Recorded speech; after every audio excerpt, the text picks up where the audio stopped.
up, guys? So I just wanted to cover a couple of quick things since I did the last video covering the Texas gameplay. Um, Other things have come up. As you know, I try to do those videos like as a first time reaction. I'm not really sure if that's the best way to go about it because a lot of times after I upload something, I find things that I didn't catch the first time around. I also read people's comments. I see people bring things up in other videos like, hey, look, this was there. And I'm like, I totally missed it. So I don't know, man. Maybe uh, in the future I should really watch videos a few times and gauge the community a little bit because people do find things out that I miss. I don't catch everything. Maybe that's a failure on my part, or it's just a human thing where you don't always catch everything right away. But I'm always surprised at what people catch that I didn't catch, and it kind of makes me look bad. I didn't really like, for one thing, there was a moment in the last video where I said that the cars look like they're planted and like not floating on a rail. And as soon as I said it, there was a car that was actually kind of floating on the apron. And then I look back and I'm like, wow, you couldn't even plan it to look that bad. So I guess I can apologize for that. I didn't catch that. But you're getting a real time reaction, and that's what happens. You miss things, and then later other people catch it. So yeah, that can be done better, and I think maybe next time I'll wait a little longer. Like I wanted to do it right away, and I wanted it to be a real time first time reaction. Is it really that important, or is it more important to get it right? And I'm starting to lean towards let me maybe I should just watch certain things a few times and kind of give it a couple of chances where I can find things and then gauge other people. Maybe they can find something I didn't catch, and then I can cover it better. So I can do a better job with that. Um, so I'll try to do better. I am still, for the most part, kind of excited about that gameplay. I thought there were more positives than negatives, but I want to focus on the things that did pop up, like what I just said, the car floating on the track. So let's take a quick look. All right, we'll go to the original video. Let me. All right, let's get past this. All right, that's too early. I want to. The first thing is, yeah, people caught the caution thing. That's obviously a glitch or something, a bug they haven't fixed. Um, yeah, this should be the start of the race, not a caution. Another thing is, if you look, there's this jump. I thought it was my internet connection, but watch. Right there, there's like this moment. Let me slow this down real quick. I promise I'm gonna try to get through this quickly, but I wanted to point a few of these things out. Right here, boom. There's one. I think it does it twice. I'm not sure. The car's driving on the grass, as you just saw there. I'm not going to show the whole video, but let's see. There's some floatiness. Like, look right there. The left rear is floating. And a lot of these cars do seem to ride the apron.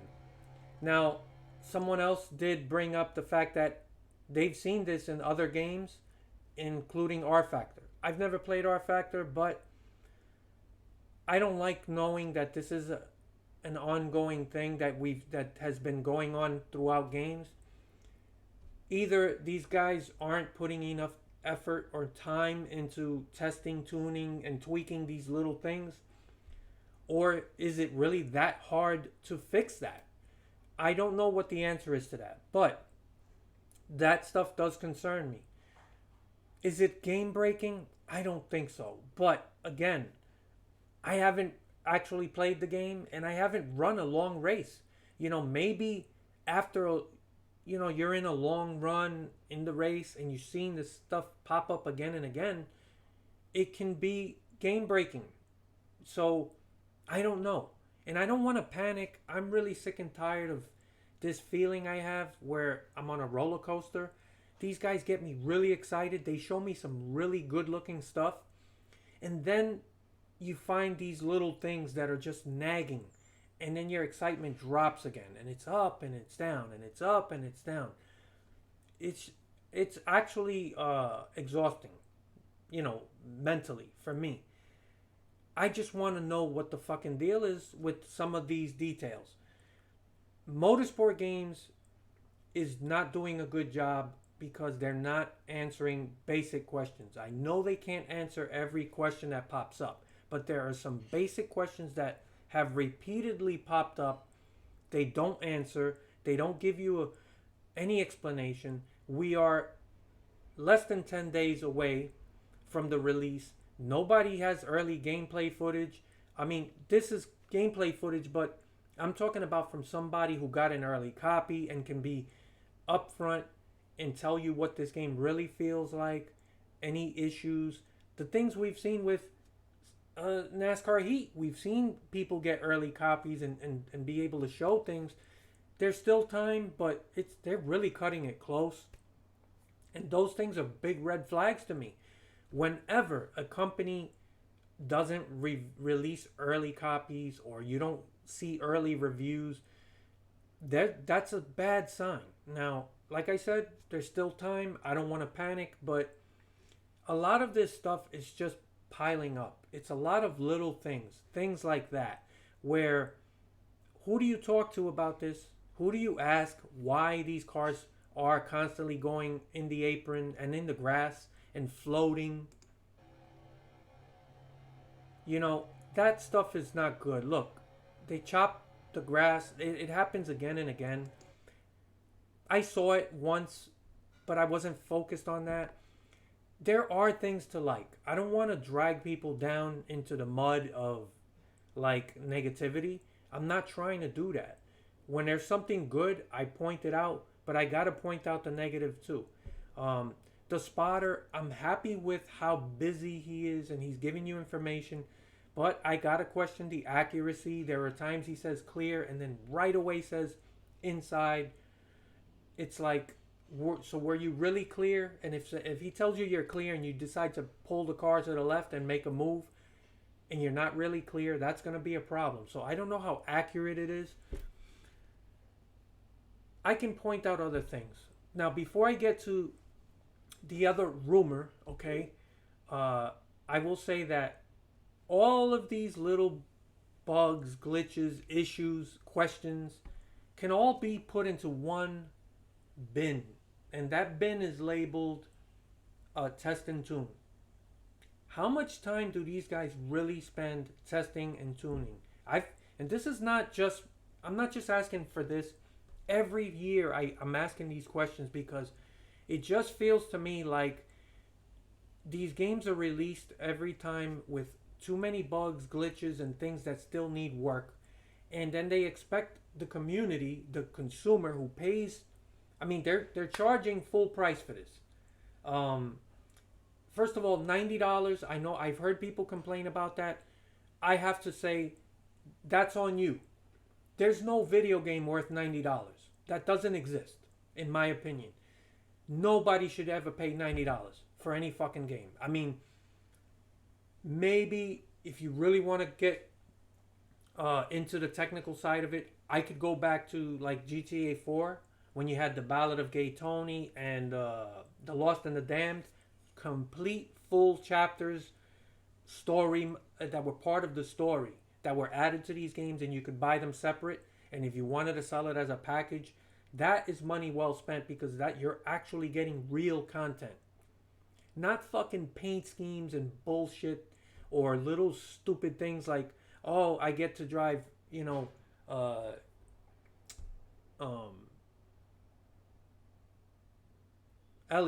Bill Elliott's car and whatever. I mean, this stuff just isn't worth it.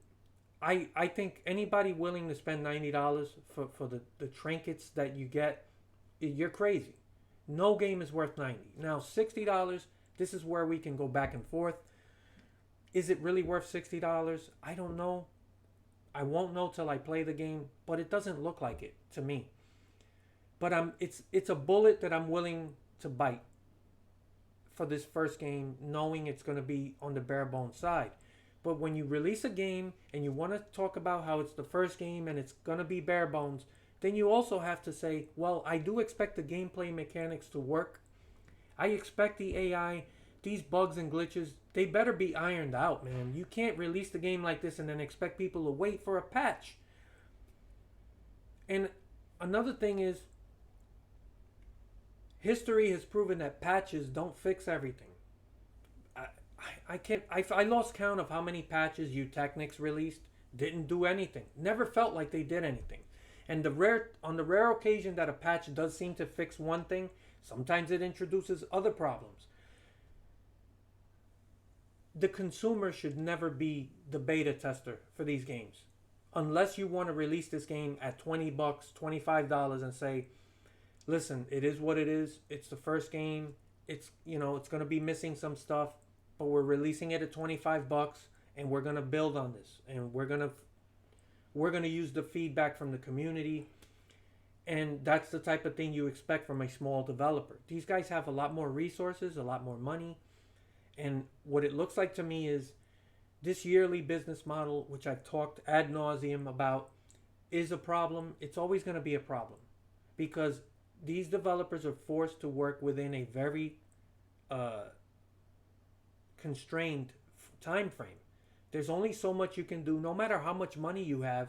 If you only have this amount of time to do something, you're asking for the impossible, which just really points out to me. It just and I know I'm taking a risk saying this because we haven't played the game yet, but it just looks like something that's being rushed. This game looks like it needs to be delayed or should have been delayed. It's not going to be delayed because this yearly business model, that's how it works. They're going to release it every year at a certain time, and you get what you get. And you hope that you get enough improvements to make it worthwhile. And more often than not, you don't. This is why we get these baby step improvements every year with these games. That's the way sports games have been for a long time. It's not an excuse, it's a reality. So they're going to release it, and that's it. And then I guess if there are major problems, guess what the patch is? NASCAR 22 ignition, or whatever the fuck they're going to call the next game. That's going to be your patch. The patch is always the next game. A lot of these issues too, it's like there's a lot of rumors that pop up, and it's because that the developer doesn't answer questions. Basic questions. Like I said before, I know they can't answer everything, but there's rumors about no mirrors, and we haven't seen mirrors. And then you gotta ask, what the fuck? Is this rumor true or not? Just answer the damn question. Say there are mirrors, they're toggled off. There's other HUD things missing. Maybe they're toggled off, but we don't know for sure because they won't answer these questions. The same thing with steering wheel support. It wasn't really even an issue till recently, and people started asking, hey, do you even support wheels? Oh, if they don't support wheels, I'm not buying this game.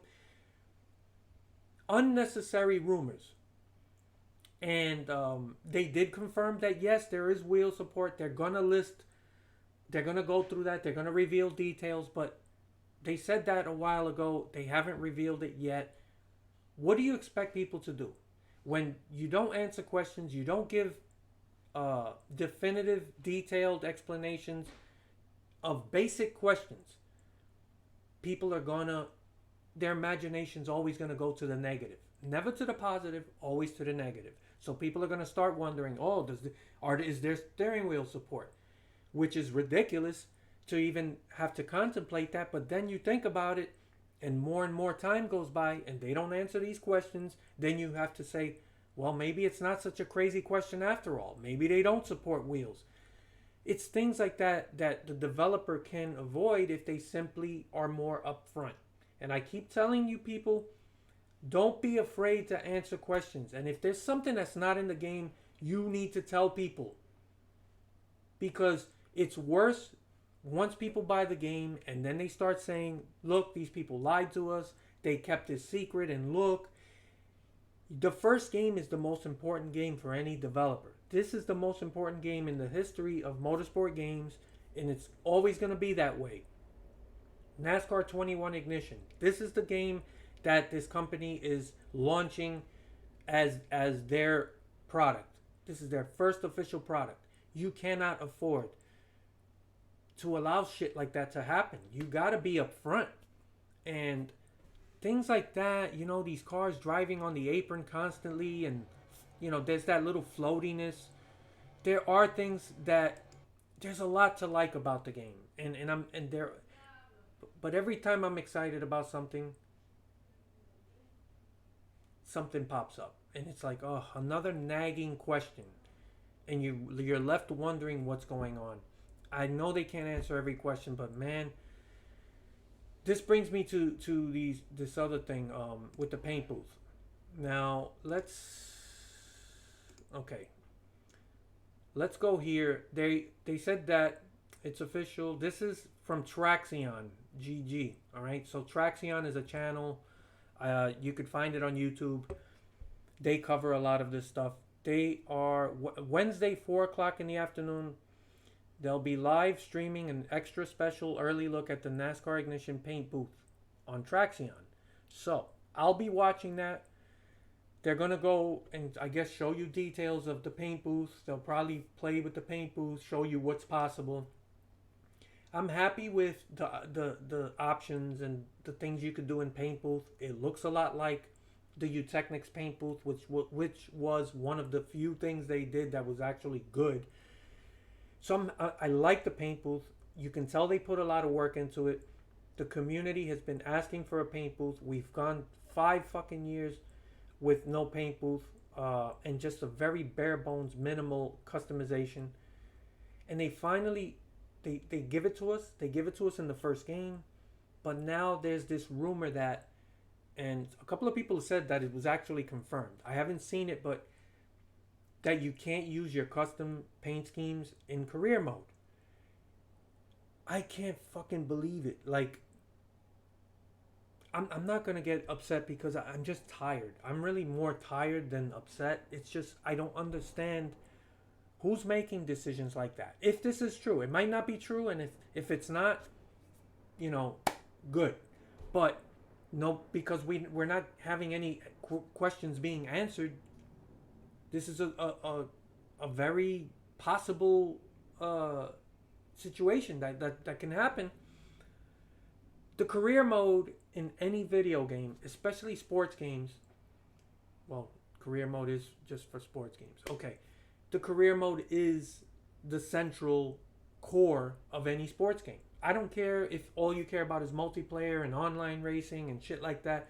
That's fine. For you personally, that's fine. But that doesn't change the fact that career mode is the core of any sports game. It's the most important area of the game. And when you tell me that it's possible that this paint booth and these custom schemes are not going to be part of the career mode, that's a huge problem. Because what the fuck? One of the things I hate most about these NASCAR Heat games is the fact that in career mode, you are stuck with one fucking scheme for an entire season, one sponsor. You can't alter it. You don't have multiple that you can choose from.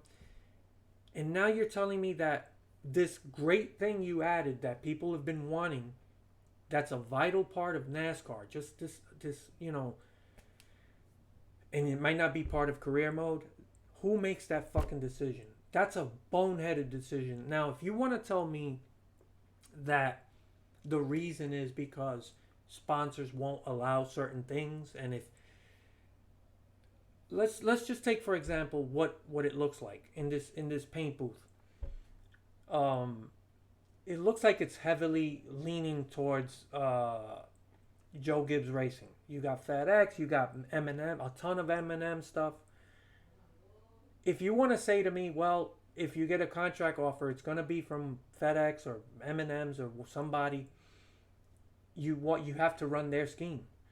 Well, why can't you just allow the player to run their custom scheme and then just stamp the logo of like FedEx or M&M's on that scheme? You still run that sponsor's logo, but with your scheme. Why can't you do that? I'm just coming up with possible reasons they might give us if this happens to be a rumor that's true. Like, oh, sponsors, because of sponsors. And if you can't do that, if you want to tell me, well, then M&M's doesn't want you to, their logo on your fucking custom scheme. First of all, I'm fucking sick and tired of the licensing and the issues that we've had with NASCAR games that are always connected to licensing and dealing with sponsors. These developers have to find a way to get it in through these sponsors' fucking heads that you're not the one buying these games. If I buy this game, it's my fucking game.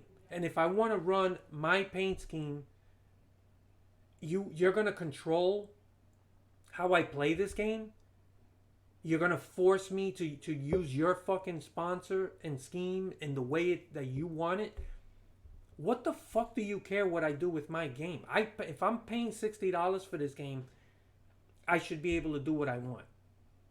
Now, if you want to tell me that, okay, online, if you're going to run an M&M's car, it has to be the way they have it and they would. Okay, because now it's public. But career mode is for you, for your personal use. I'm sick and tired of these fucking sponsors and their licensing bullshit. These games are supposed to be made for the consumer, not for these fucking sponsors. Sponsors should be paying you guys for the privilege of using their corporate logos to promote their products in people's games. And it just seems like they want to run everything. I don't know what's going on. I'm just coming up with possible scenarios on why this rumor might be true. And that brings me to the next scenario, which is an easy fix. If you want to tell me when you get a contract offer in career mode that it could be M&M's, FedEx, or God knows who, and you got to run the scheme as they intended, give us a second contract option. For every option we get for a corporate in real life licensed sponsor, give us another option for running a fake sponsor. We've had fake sponsors in NASCAR games before. It works. It's not something that ruins the game. If anything, to me, it makes the game better. I've always been a big fan of fake sponsors because fake sponsors give you the freedom to do whatever the fuck you want. So throw in Joe's Plumbing and have the logo be a fucking toilet with a plunger. And then we can create our own paint scheme, and then the same contract offer we get for like M&M's, we can run Joe's Plumbing. And then we have the option to run multiple schemes. And on a race by race basis, choose the scheme you want to run. That's the way I would do it. Stop being a slave to these fucking corporations. I don't know what's going on. It's just different scenarios that are playing out. Reasons they might give us why you can't run your custom scheme in career mode. I'm just sick and tired of it. This should not be a fucking problem in this day and age. And like I said, if a sponsor gives you a hard time, tell them to go fuck themselves and come up with a fake sponsor. And I've said before, I would rather play a game that's a fictional stock car racing game with totally fictional characters and sponsors. I would rather do that if it meant total freedom in the game development department than a game that is officially licensed with all the official drivers and all the official sponsors, but you have to do everything the way they tell you to do it. I'd much rather go the fantasy route. Now, it is what it is. I hope they answer some of these questions. I hope this is all for nothing. I hope we're getting worked up over nothing. But the fact that we're getting worked up over all these stupid rumors is Motorsport Games' fault. Their lack of uh, willingness, lack of willingness to answer these questions up front and just straight to the point. It's their fault. And I'm every time you turn around, they're just pre-order. It's like a used car salesman. Nobody likes used car salesmen. People hate used car salesmen for a reason, because they're constantly pushing a shady product to you. They don't really care about your needs. They don't answer your questions directly. They're just trying to force something on you that may not be good for you. I get that these guys want to sell and they have certain things, criteria they want to meet as a company. But man, let me tell you something. Again, this is your first game as a company. How you release this game, the condition, all this stuff matters. A lot of people never got over the fact that NASCAR Heat Evolution, the worst NASCAR game ever made, they never got over that. That the fact that it was a fucking glorified demo. And then people are expected to trust the company to move forward with that. I'm not saying this is going to be another Heat Evolution. Clearly, it does look like in many ways, like a AAA product. But in other ways, they're dropping the ball, lack of information. You can't release a game with this many. And some of these things are not that big of a deal, but they add up. They add up. And when you play this game and you're paying full price, I expect the gameplay mechanics of this game not to be perfect. But man, there are a lot of red flags. And it's just, you guys gotta sacrifice a little more of your effort and your resources towards testing, tuning, and all of these little bugs and little issues that are popping up. You gotta do more to fix that stuff and make sure that when the consumer pays full price and gets this product, that it works the way it was intended to work. And if it does, people are willing to say, hey, it was a bit on the bare bone side, but it's a great building block. There's a lot here to like, and I'm willing to support these guys as they build on this. It's not enough that the game looks awesome and then you see all this. It's just, I don't know, man. They need to start answering some of these questions, man. And some of these questions have been around for a while. People have been asking about, the wheel support. People have been asking about private lobbies. I know there was a tweet somewhere, and people are just digging up tweets, random tweets, and you never really get a straight answer. Come out and just say, yes, there's going to be private lobbies, or at the moment we're working on making sure it gets in the game, even if it's post-release. Something, man. You can't just leave these questions hanging in the air, because it's just people are gonna assume the worst. And one last thing, I said this in the last video. Don't buy this fucking game on day one. All right, I'm buying it. Other people, plenty of people are buying it. They're gonna upload stuff. They're gonna talk about the game. I'm not waiting to do a review or anything. I'll upload stuff, right? I have a busy schedule. I can't promise you I'm going to upload every day and every single thing, but plenty of other people will, and they'll talk about it and they'll show things, and they damn sure are going to show any bugs, glitches, or issues with the game. Wait a few days. If you waited this long, you can wait a few extra days. You don't have to pre-order. You don't have to buy the game on release date.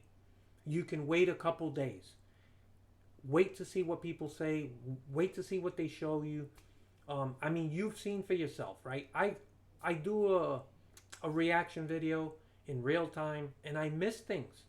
So I'm still excited about a lot of stuff, man. Don't take this the wrong way.